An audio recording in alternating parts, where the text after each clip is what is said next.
Hello. इसका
तो यहां से चैप्टर बचा हुआ है, 3 क्लास ये लगेगा, 4 क्लास ये लगेगा, 4-5 क्लास ये लगेगा, 1 क्लास ये और 1 क्लास ये, यानी 10 से 12 क्लास में आपका चैप्टर हो जाएगा कंप्लीट। आ जाओ इधर, हीट एंड टेम्परेचर कहां तक हुआ था?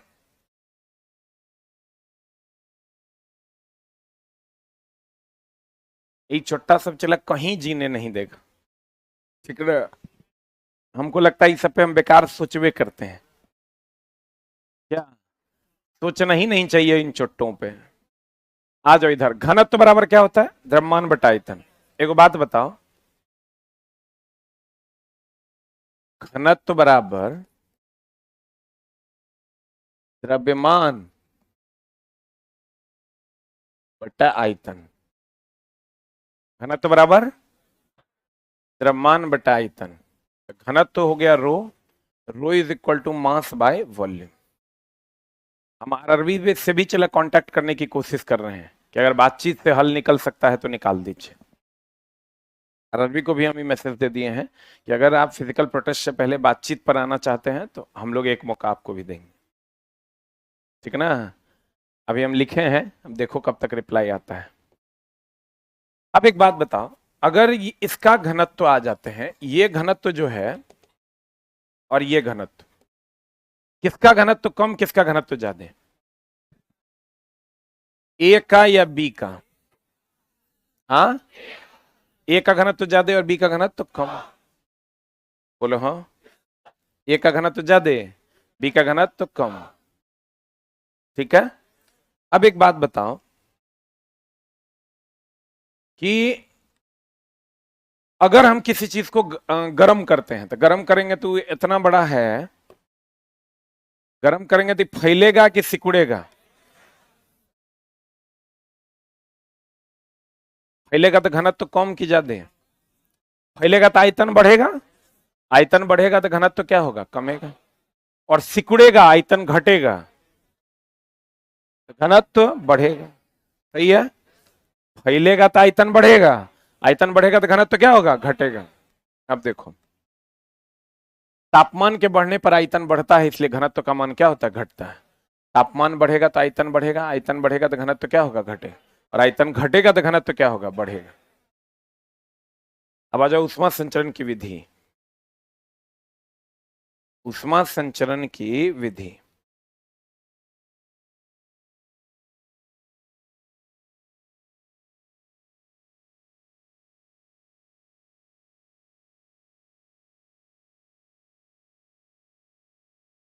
ऊष्मा संचरण की विधि, ठीक ना।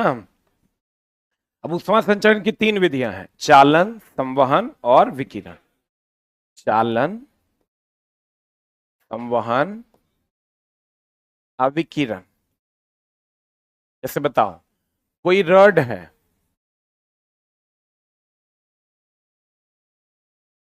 इसको गर्म करते हैं, क्या है ये? चालन। ये पानी है, इसको गर्म करते हैं, संवहन। सूर्य की ऊष्मा पृथ्वी तक पहुंचती है, विकिरण, ठीक है। चालन, संवहन, विकिरण। अगर हम किसी रॉड को गर्म करते हैं, जैसे मान लीजिए हम किसी किताब को कि यहां से वहां पहुंचाना चाहते हैं, हम इनको दिए, ये उनको दिए, वो उनको दिए, वो उनको दिए, वो उनको दिए, किताब वहां तक पहुंचेगा कि नहीं पहुंचेगा? इसको हम लोग कहते हैं चालन। क्या कहते हैं? क्या कहते हैं? और अगर हम पानी को गर्म करते हैं, किसको गर्म करते हैं? यहां पानी को गर्म करेंगे, ये कण जो है ऊपर जाएगा,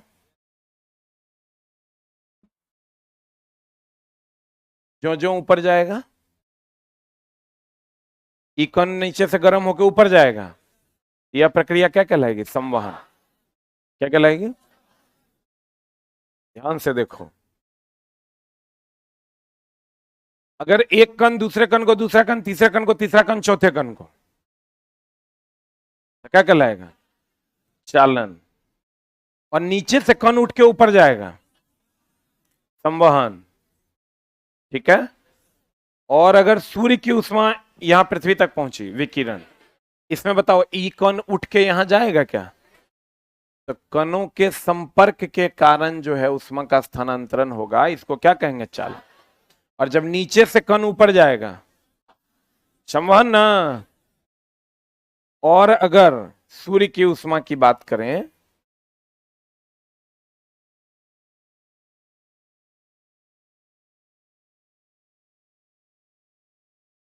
किसकी उष्मा की बात करें?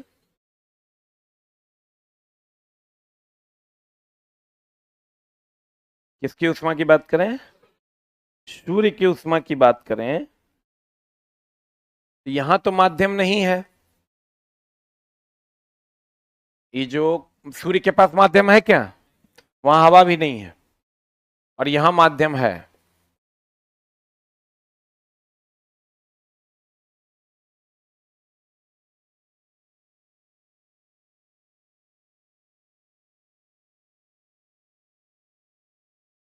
यहां माध्यम नहीं है और यहां माध्यम है।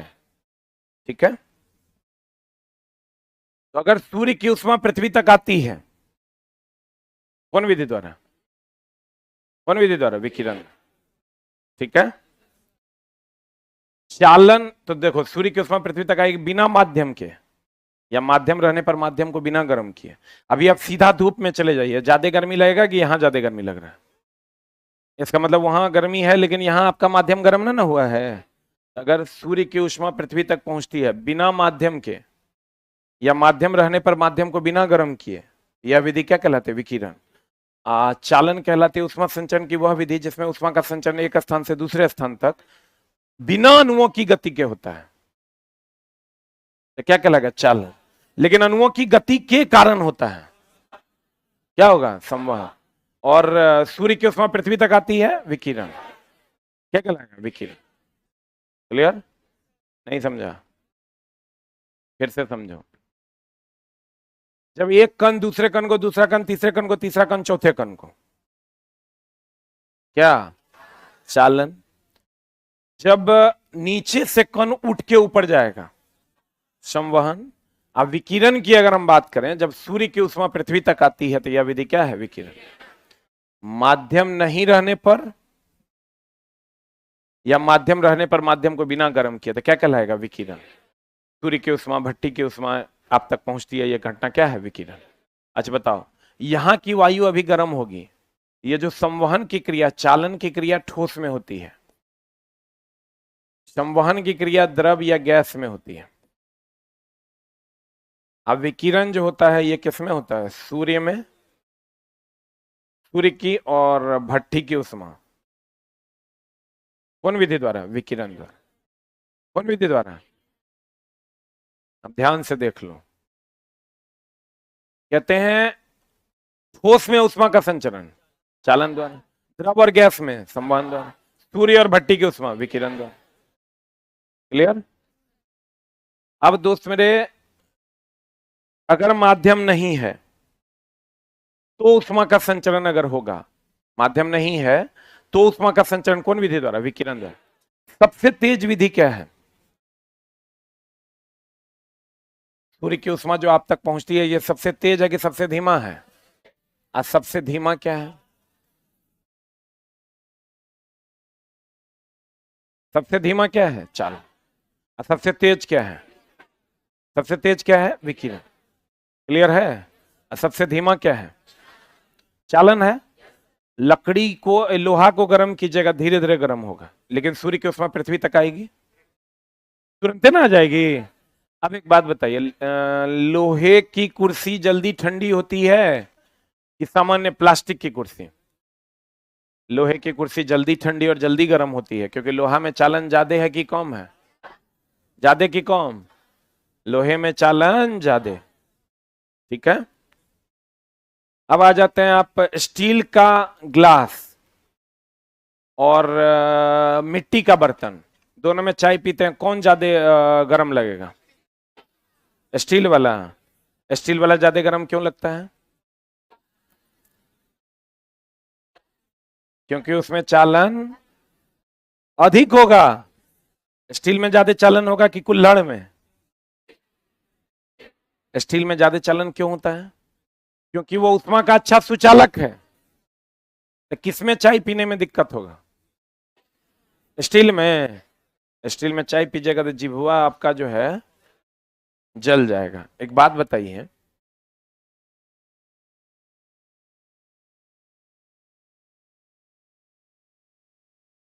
इस सोशल मीडिया ने चला बड़ा गड़बड़ चीज है। नहीं, हरदम एक दूसरा, जितना जो छोटा आदमी है वो कंट्रोवर्सी करके बड़ा होना चाहता है। आज जो एक लेवल पे पहुंच गया उसका जीना मुश्किल कर देता है, फालतू फालतू बात खाली बोल बोल के।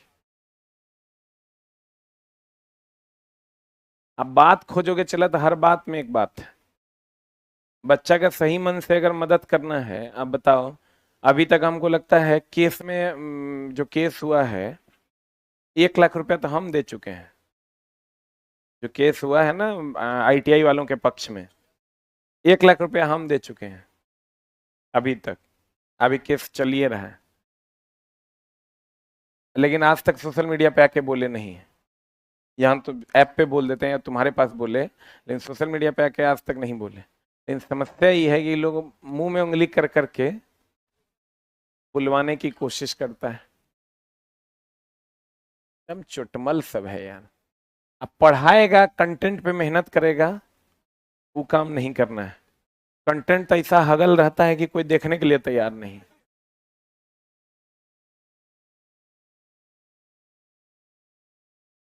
हम तो अभी चला ALP CBT 2 के लिए आ रहे हैं यूट्यूब पे 5 घंटा डेली, 4 से 5 घंटा आएंगे।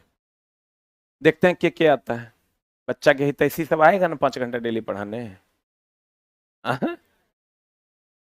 एको को नजर नहीं है तो तुरा फालतू का वीडियो जे बना ले, कंटेंट लेके 4 घंटा 5 घंटा चढ़ के पढ़ा दे, वो काम नहीं करना है। ये कौन टीचर है बताओ तो ALP CBT 2 के लिए 5 घंटा डेली पढ़ा रहा है। हम अभी शुरू नहीं किए हैं, अभी तो एक दिन रिजल्ट एक हुआ ना, कल से शुरू करेंगे। आज अनाउंस करेंगे, कल से शुरू कर। तुम लोग का बैच भी इसीलिए रोके हैं। तुम लोग का बैच सोमवार से टाइम चेंज है, पता है ना?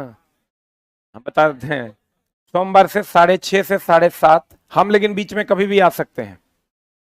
जब आएंगे तो नोटिस प्रॉपरली मिल जाएगा। 7:30 से जो ग्रुप डी वाले बैच हैं, ज्योग्राफी चलेगा, और 7:30 बजे से लेकर 8:30 बजे तक ना 9 बजे तक, 9 बजे तक तुम्हारा मैथ भी सिलेबस तुम्हारा बहुत पीछे है, तो 9 बजे तक तुम्हारा चलेगा मैथ। और जिसका साइंस है उसका, ग्रुप डी वालों का साइंस स्टॉप है। जिसका सिर्फ साइंस पैकेज बैच में एडमिशन है उसका सिर्फ 11 से 12 चलेगा। जिसका साइंस पैकेज बैच में एडमिशन है वो सिर्फ 11 से 12 चलेगा। ये वाला टाइम अभी एक आध सप्ताह के लिए स्टॉप रहेगा। देख लिया रूटीन। रीजनिंग तो जैसे चल रहा है वैसे चलेगा, चल रहा है रीजनिंग जैसे चल रहा है वैसे। अब तुम्हारा कोई पेपर बचा नहीं है। फिजिक्स हम लगभग लास्ट पेपर कर दिए, फिर केमिस्ट्री, फिर बायो। ये लकड़ी है और ये क्या है? स्टील है। इधर से आओगे तो ये मान लो चाय है। क्या है ये? तो चाय है, तो बताओ वाष्पीकरण दोनों में होगा। चाय आप लकड़ी पर रखिए कि स्टील पर रखिए, वाष्पीकरण को रोक दीजिएगा तो वाष्पीकरण विधि द्वारा ठंडा होगा। बताओ संवहन द्रव है तो दोनों में होगा या केगो में होगा? दोनों में होगा ना। और विकिरण भी ऐसे हाथ रखोगे तो गर्मी लगेगा कि नहीं लगेगा? इसमें भी लगेगा, इसमें भी लगेगा।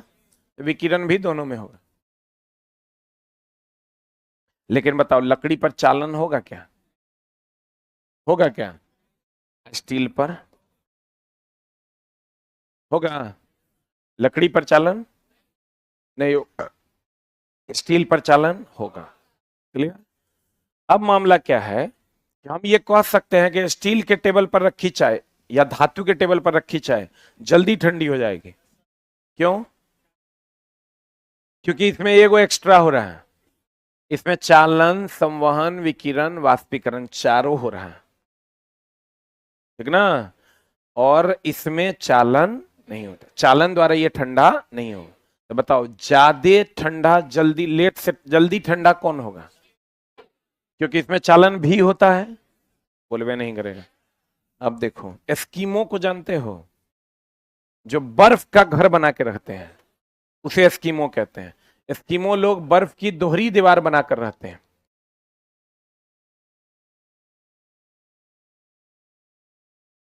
ठीक ना। और दोहरी दीवार के बीच में हवा रहता है। दोहरी दीवार के बीच में क्या रहता है? ये हवा रहता है। दोहरी दीवार के बीच में क्या रहता है? हवा रहता है। हवा क्या है? कुचालक है। तो ये उष्मा को बाहर जाने देगा कि रोकेगा? ना अंदर से बाहर जाने देगा, ना बाहर से अंदर आने। ठीक है। कब ठंडी के दिनों में आप दो मोटा कपड़ा मत पहनिए, दो पतला कपड़ा पहनिए। तो दो पतला कपड़ा पहनिएगा ना तो उसके बीच में हवा आ जाएगा, और हवा उष्मा का क्या है? कुचालक। तो आपके शरीर से जो उष्मा है उसको बाहर जाने से क्या करेगा? बाहर जाने देगा कि बाहर जाने से रोकेगा? और आपका शरीर तो अपने 37 डिग्री सी पर है। ठंडी के टाइम में टेम्परेचर रहता है 10 डिग्री सी, बिहार का 5 डिग्री सी। हमारा तो अपने गरमाइल है। हम अगर खाली अपना टेम्परेचर बचा लें तो हम गरमाइले रहेंगे। तो आपको कहेगा ये कपड़ा जो हम पहनते हैं ये गर्मी देता है कि गर्मी को बाहर जाने से रोकता है? गर्मी को बाहर जाने से रोकता है। क्लियर है? उसके बाद आ जाइए आप, सूर्य की उष्मा पृथ्वी तक पहुंचती है कौन विधि द्वारा?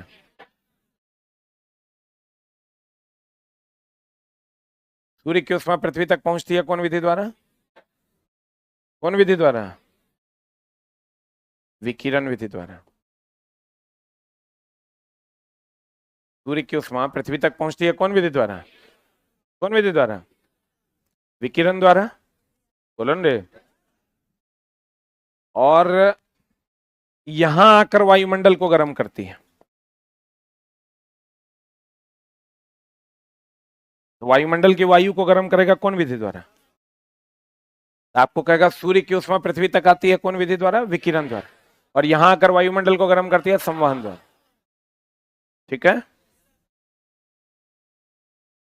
ध्यान से समझना। सूर्य की उष्मा पृथ्वी तक आती है विकिरण द्वारा, यहां आकर वायुमंडल को गर्म करती है संवहन द्वारा। सबसे तेज विधि कौन है? विकिरण। सबसे धीमा विधि कौन है? चालन। अच्छा एक बात बताइए, आप थर्मस में पानी रखते हैं ना, दोस्त मेरे, भाई मेरे, थर्मस में जो आप पानी रखते हैं तो इसकी अंदरूनी दीवार जो है चमकीली होती है।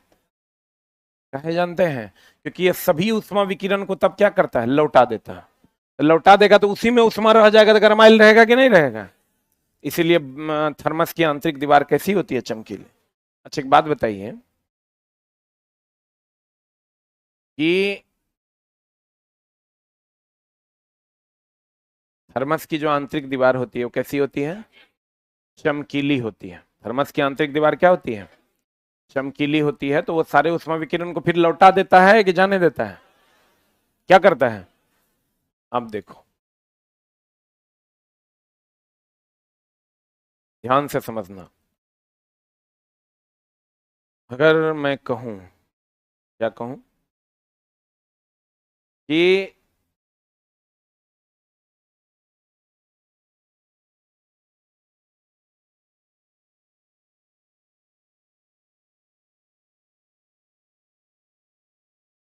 चाय है इस केतली में,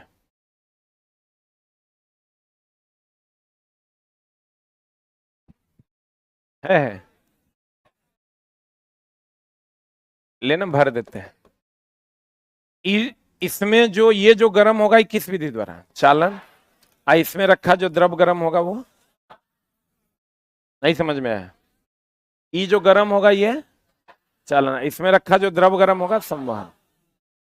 चाय की केतली गर्म होगी चालन द्वारा, और चाय की केतली में रखा द्रव गर्म होगा संवहन द्वारा। क्लियर है?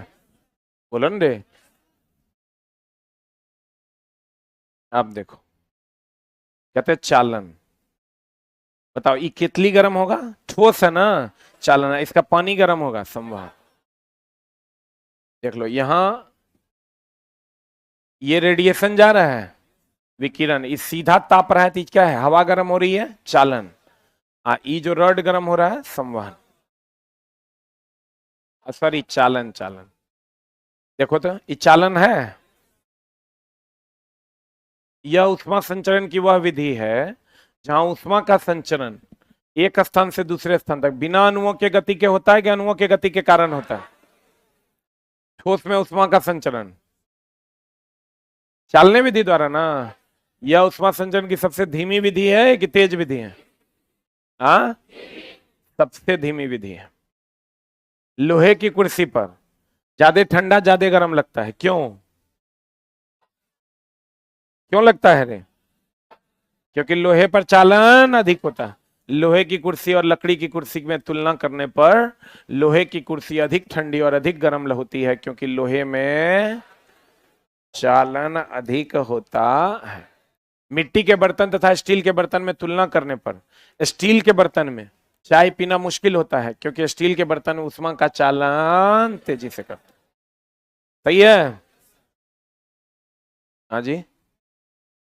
तू अंदाजा लगाओ ना, शीशा का कप ज्यादा दिक्कत करेगा कि स्टील वाला? तो कॉमन सेंस है, स्टील में चालन ज्यादा होता है। संवहन उष्मा संचरण की वह विधि जिसमें उष्मा का संचरण एक स्थान से दूसरे स्थान तक अणुओं की गति के कारण ना। द्रव और गैस में उष्मा का संचरण इसी विधि द्वारा होता है। ये द्रव और कौन? गैस। चालन की तुलना में इसमें उष्मा का संचरण अधिक तेजी से होगा कि धीरे धीरे होगा?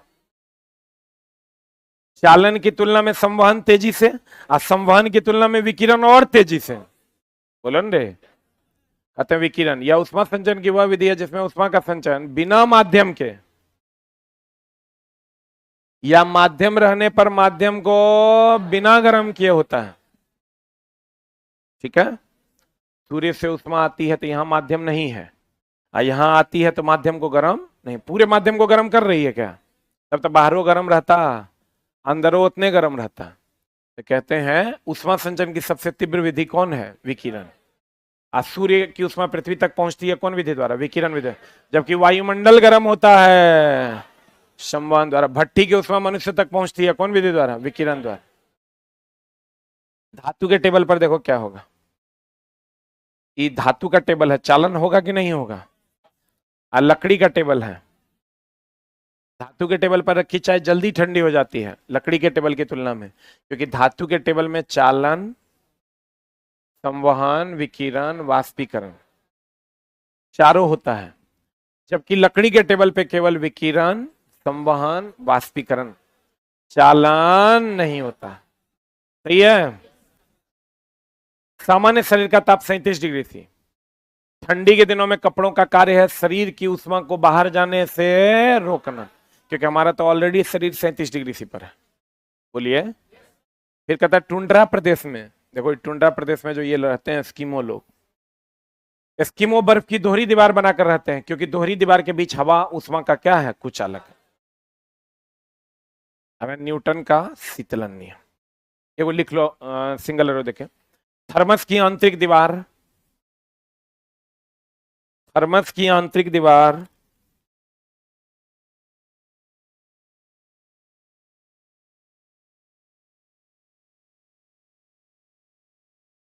थर्मस की आंतरिक दीवार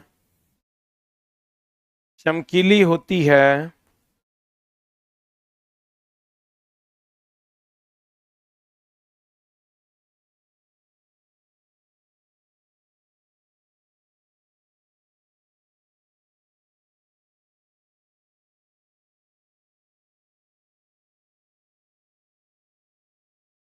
क्या होती है? चमकीली होती है। क्या होती है? क्योंकि वह सभी उष्मा विकिरण को लौटा देता है।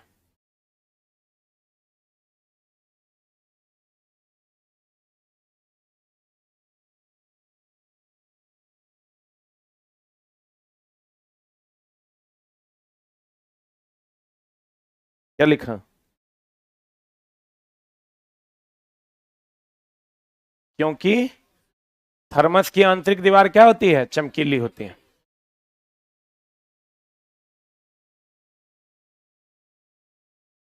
लिखे? बताओ, कपड़ा गर्मी देता है कि गर्मी को बाहर जाने से रोकता है? अब दोस्त न्यूटन का शीतलन नियम सुन लो, ठंडा ठंडा नियम। न्यूटन का शीतलन नियम कहता है कि अगर 60 डिग्री सी को 50 डिग्री सी होने में 5 मिनट का समय लगता है। कितना देर का समय लगता है? 50 डिग्री सी को 40 डिग्री सी होने में 5 मिनट से अधिक का समय लगेगा। 60 से 50 होने में 5 मिनट, 50 से 40 होने में 5 मिनट से अधिक का समय लगेगा। सही है? फिर से समझिएगा, 60 से 50 होने में कितना देर? 5 मिनट। अब 50 से 40 होने में 5 मिनट से अधिक का समय लगेगा। क्लियर? अब ध्यान से समझना, कभी भी आप किसी चीज को बहुत गर्म किए हुए हो, थोड़ा ठंडा होगा तो उसमें जितना समय लगेगा, थोड़ा ठंडा से पूरा ठंडा होने में उससे ज्यादा समय लगेगा। अभी क्वेश्चन क्यों पूछा जाता है? इसलिए पूछा जाता है कि लड़का दी देख के मारेगा, 60 से 50 होने में अगर 5 मिनट लग रहा है, 10 का डिफरेंस है, तो 50 से 40 में भी 10 का डिफरेंस है, यहां भी 5 मिनट लगेगा। एक ऑप्शन ही देता है, पहला ऑप्शन 5 मिनट लगेगा, लड़का कहता है 5 मिनट लगेगा, क्योंकि 10 का डिफरेंस ऊपर है तो 5 मिनट लग रहा है, तो 10 का डिफरेंस नीचे होगा तो यहां भी 5 मिनट लगेगा, जबकि यहां 5 मिनट से अधिक समय लगेगा। अब तुम कहोगे 5 मिनट से अधिक लगेगा तो कितना लगेगा, ये पूछता नहीं है, लेकिन चूंकि बच्चे जानने के इच्छुक होते हैं कि कितना लगेगा, उसके लिए अगर हम बात कर लें तो देखो, इस नियम के अनुसार बहुत अधिक गर्म से थोड़ा ठंडा होने में जितना समय लगता है, थोड़ा ठंडा से पूरा ठंडा होने में उससे अधिक समय लगता है। यानी 60 से 50 होने में अगर 5 मिनट लगेगा, तो 50 से 40 होने में 5 मिनट से अधिक लगेगा। 60 से 50 होने में अगर 5 मिनट लगेगा, तो 50 से 40 होने में 5 मिनट से अधिक समय लगेगा। नहीं समझे? अब तुम कहोगे कितना अधिक लगेगा, तो उसके लिए फॉर्मूला है Q1 माइनस Q2 बटा T बराबर K Q1 प्लस Q2 बटा 2 माइनस Q0। Q1 क्या है? प्रारंभिक ताप। Q2 क्या है? अंतिम ताप। Q0 क्या है? वायुमंडलीय ताप। T क्या है? समय। K क्या है? नियतांक। K क्या है? Q1 क्या है? प्रारंभिक ताप। Q2 क्या है? अंतिम ताप। T क्या है? समय। K नियतांक है। Q1 प्रारंभिक ताप, Q2 अंतिम ताप, Q0 वायुमंडल का ताप। आपको एक कंडीशन दे देगा कि 60 से 50 होने में 5 मिनट लगा, अगर मान लो ऐसा दे देगा, कह देगा बताओ 50 से 40 होने में टाइम बराबर व्हाट। आपको क्या करना है, देखो यहां प्रारंभिक ताप Q1 हो गया कितना? 60। Q2 हो गया कितना? 50। Q0 कितना हो गया? वायुमंडलीय ताप दिया हुआ रहेगा तुमको, मान लो 25 डिग्री से दिया हुआ रहेगा क्वेश्चन, तो Q0 भी मिल गया, टाइम भी दिया हुआ है 5 मिनट। यहां से तुम के निकाल लो, इस के को, चूंकि के कांस्टेंट, उसको ले जाके यहां पुट कर दो। Q0 सेम होगा, चूंकि वायुमंडल सेम है तो 25 यहां आ जाएगा, के का मान यहां से निकाल के यहां रखेंगे, Q1 50 हो जाएगा, Q2 40 हो जाएगा, T निकल जाएगा। अब देखो कैसे, 60 से 50 होने में 5 मिनट लग रहा है, तो 50 से 40 होने में कितना समय लगेगा? एकदम सिंपल है, पहला कंडीशन जो तुम्हारा है, इससे तुम के निकाल लो, फाइंड आउट द के। फॉर्मूला क्या है? Q1 माइनस Q2 बटा T बराबर,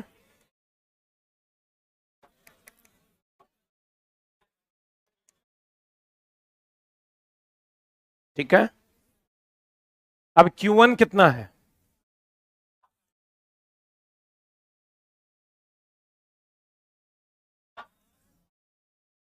के निकालना है, 60 प्लस 50 बटा 2 माइनस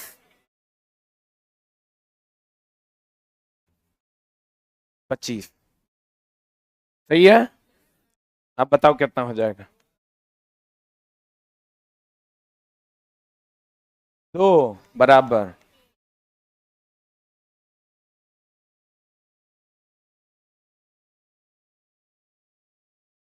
कितना हो जाएगा बता?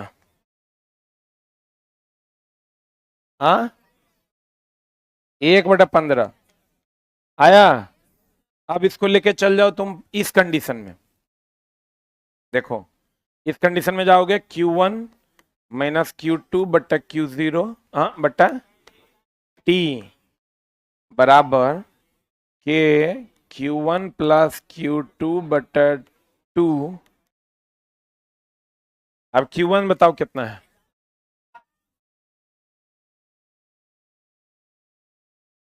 T है। K का मान कितना?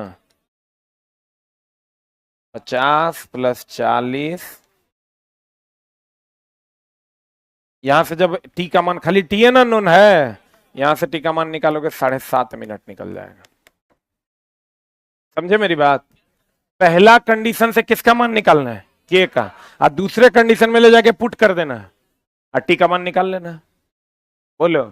वैसे ऐसा कुछ रहेगा नहीं। तुमको एक ऑप्शन देगा कि 60 से 50 होने में 10 मिनट का समय लग रहा है, तो 50 से 40 होने में कितना समय लगेगा? 10 मिनट से अधिक। 10 मिनट से क्या अधिक? क्लियर है? या 10 मिनट से कम या 10 मिनट के बराबर, यही ऑप्शन रहेगा। बोलो न रे, क्या मारेंगे? 10 मिनट से अधिक। अब उष्मागति का शून्यवा नियम क्या कहता है? उष्मागति का शून्यवा नियम कहता है कि अगर ए का ताप बी के ताप के बराबर, ए का ताप किसके ताप के बराबर? बी के ताप के बराबर, और बी का ताप सी के ताप के बराबर। जैसे देखो, मेरा पैसा एसके झा का पैसा मान लो 5 टका है, अमित के पैसा के बराबर है, और अमित का पैसा सुमित के पैसे के बराबर है। अमित का पैसा सुमित के पैसे के बराबर है। एसके झा का पैसा अमित के पैसे के बराबर है, अमित का पैसा सुमित के पैसे के बराबर है। तो सुमित और एसके झा का पैसा बराबर है कि अलग अलग है? वही कहता है ए का पैसा बी के पैसे के बराबर। ए का पैसा, इसको ए मान लो, इसको बी मान लो, इसको सी मान लो। ए का पैसा बी के पैसे के बराबर, बी का पैसा सी के पैसे के बराबर, तो ए का पैसा सी के पैसे के बराबर। बोलो। ए का ताप, यहां पैसा नहीं है, क्या है? ताप। ए का ताप बी के ताप के बराबर, बी का ताप सी के ताप के बराबर, तो ए का ताप बी के ताप के बराबर, बी का ताप सी के ताप के बराबर, तो ए का ताप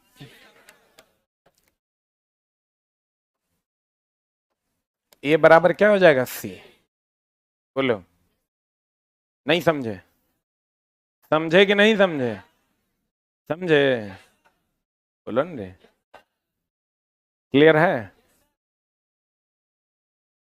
उष्मागति का शून्यवा नियम, इस नियम के अनुसार अगर ए का ताप बी के ताप के बराबर हो, बी का ताप सी के ताप के बराबर हो, तो ए का ताप सी के ताप के बराबर होगा।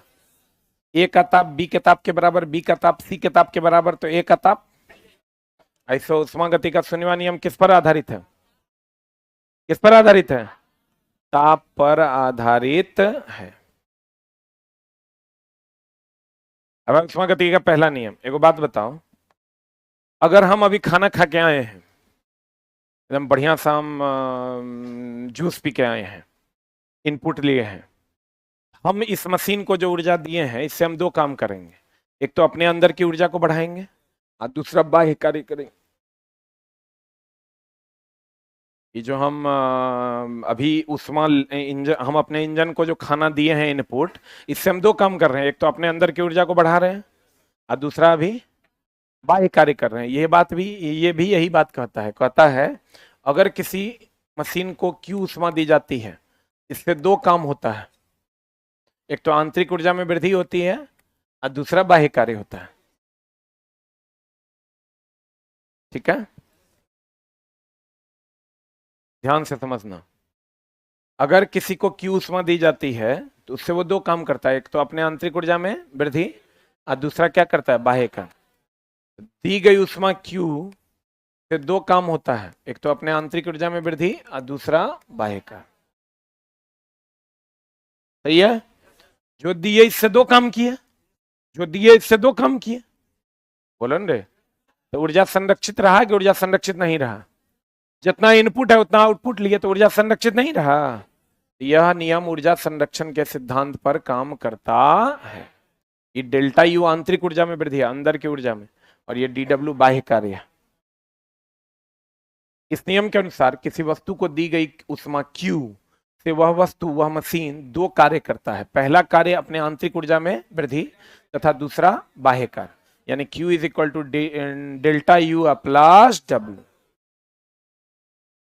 उष्मागति का पहला नियम किसके सिद्धांत पर आधारित? ऊर्जा संरक्षण। अब पहले नियम से हमको किसके बारे में पता चलता है? उष्मा के बारे में। अब उष्मागति का दूसरा नियम क्या कहता है? एक बात बताओ, किसी भी मशीन की दक्षता 100% हो सकती है क्या? ऐसा कोई मशीन है जकर दक्षता 100% हो? कोई भी मशीन की दक्षता 100% नहीं हो सकती। अच्छा बताओ, ऊष्मा का प्रवाह उच्च से निम्न होगा कि निम्न, उच्च ताप से निम्न ताप, कि निम्न ताप से उच्च ताप? जब भी होगा उच्च से निम्न होगा। निम्न से उच्च होगा क्या? ऊष्मा का प्रवाह जब भी होगा उच्च से निम्न होगा। बोलो हाँ। ऊष्मा का प्रवाह करे, आज तुम सुतले है कि आधा नींदे में है तुम? हाँ, अब यहां ही रहा है क्या? देखो, ऊष्मा का प्रवाह जब भी होगा उच्च ताप से निम्न ताप में, कि निम्न से उच्च में। लेकिन अगर बाह्य बल लगा देंगे ना, कोई भी चीज ऊपर से नीचे ढुलकती है, लेकिन बाह्य बल लगा देंगे तो नीचे से ऊपर चढ़ भी जाती है। तो बाह्य बल अगर अनुपस्थित हो तो उच्च से निम्न में, कभी भी निम्न से उच्च में नहीं जाए। लेकिन अगर बाह्य बल उपस्थित हो तो निम्न से उच्च में भी जाएगा। तो कहते हैं, और किसी भी मशीन की दक्षता 100% से कम होती है। इस नियम के अनुसार दूसरा नियम, ऊष्मा प्रवाह निम्न ताप से उच्च ताप में नहीं होता है, जब भी होगा उच्च से निम्न में हो। अगर बाह्य बल अनुपस्थित हो तो ऊष्मा का प्रवाह हमेशा उच्च ताप से किसमें होगा? निम्न ताप। उच्च ताप से किसमें होगा? निम्न ताप में होगा। किसी भी मशीन की दक्षता कितना परसेंट? 100% से कम होती है ऊष्मागति के दूसरे नियम के अनुसार। बताओ, आदर्श मशीन की दक्षता, क्योंकि उसमें कोई लॉस नहीं होता। लेकिन क्या आदर्श मशीन संभव है? आदर्श मशीन संभव नहीं। आदर्श मशीन की दक्षता कितना परसेंट? कितना परसेंट? 100% होती है, और आदर्श मशीन संभव नहीं। और किसी भी मशीन की दक्षता 100% से कम होती है। और ऊष्मा का प्रवाह जब भी होगा उच्च से निम्न, के निम्न से उच्च, उच्च से निम्न। क्लियर है? अब देखो, एक है ग्लोबल वार्मिंग, जेकरा में कोई घर्षण हानि ना हो, कोई हानि नहीं हो। आदर्श आदमी वह आदमी है जगर कोई विरोध ना हो। धरती पर एक आदर्श आदमी हमरा छोड़ के बताओ, तो तुरंत कह देगा आप, तो इसलिए हमरा छोड़िए दो। बाकी तुम एगो आदमी बताओ, तुम कहोगे एपीजे अब्दुल कलाम, बोलोगे हमको लगता है। एपीजे अब्दुल कलाम का विरोध इतना हुआ कि दूसरे बार राष्ट्रपति नहीं बन पाए बेचारे। बोलो, कलाम साहब बेचारे चले गए, आइडियल आदमी थे वो, नो डाउट, लेकिन उनका विरोध हुआ तब ना दूसरे बार राष्ट्रपति नहीं बन पाए रे।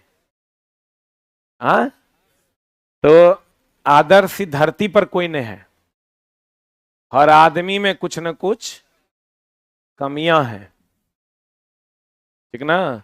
तो आदर्श मशीन इस धरती पर तब होगा वैसा मशीन जिसका कोई विरोध ना हो।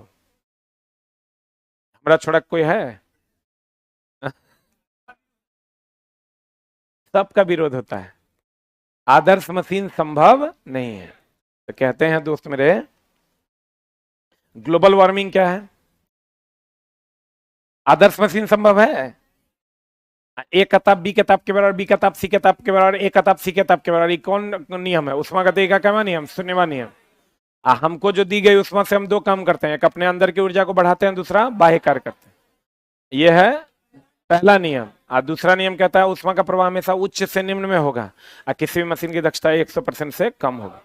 लोहा का गर्म होना चालन, पानी का गर्म होना संवहन, और सूर्य की उष्मा का पृथ्वी तक आना विकिरण।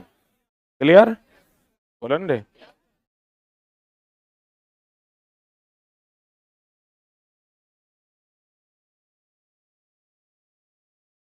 पढ़ाएंगे ऊष्मीय प्रसार गुणांक। अभी अगला टॉपिक है ऊष्मीय प्रसार गुणांक, कि कैसे वो फैलता है तो क्या होता है। ठीक है, और सब बढ़िया है? हाँ जी, ऑनलाइन वालों का हाँ करेंगे। किताब आएगा 2 दिन बाद, यानी सोमवार को आप आइएगा ना, तो किताब मिल जाएगा। किताब चला एएलपी सीबीटी 2 वाला जो किताब छप रहा है ना, अभी तो उसको देना जरूरी है, इसको इसीलिए हम रोक दिए हैं। छप गया है, बाइंडिंग होना है। हाँ, नहीं है मार्केट में 10 दिन।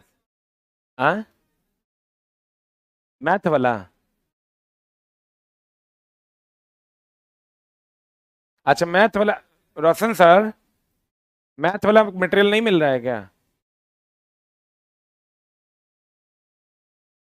सब खत्म हो गया तो फिर छपवा दीजिए। कब मिलेगा? सोमवार को मिल जाएगा? मंगलवार को? सोमवार को मेरी किताब मिल जाएगी, मंगलवार को सर की किताब मिल जाएगी, ठीक ना? क्या चीज का बाबू? टाइमिंग वगैरह उधर जाके पूछो, बहुत सारा टाइमिंग है, इतना हमको याद भी नहीं। अब तुम्हारा क्या रिक्वायरमेंट है तो वहां जाके ना पूछेगा। LPCBT 2 का टाइमिंग हमको भी सब रट्टा मारना पड़ेगा, 12-14 को टाइम है।